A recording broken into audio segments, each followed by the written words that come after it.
You know, over my years of doing this job, one of the big changes I've seen is the change from real steel bumpers to plastic.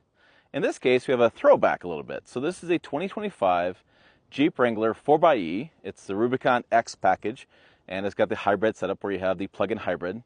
And this one has real steel bumper on the front. We have the rock rails on the side, which is what these are here, steel there. Not running boards, rock rails.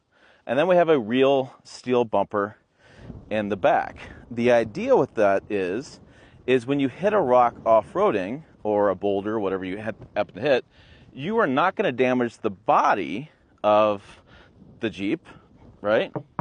You are just going to hit the steel here.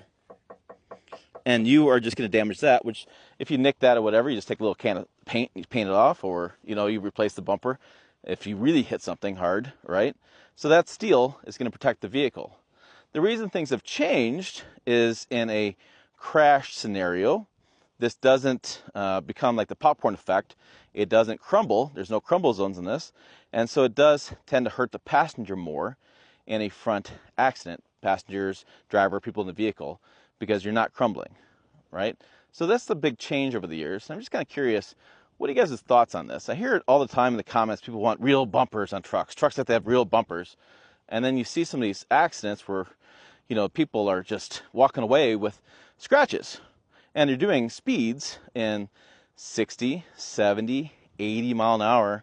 And they're running into things. And they're walking away with scratches and no problems. Versus in the past, when you had an accident like that, I mean, you're talking about breaking legs. You're talking about puncturing part of your body.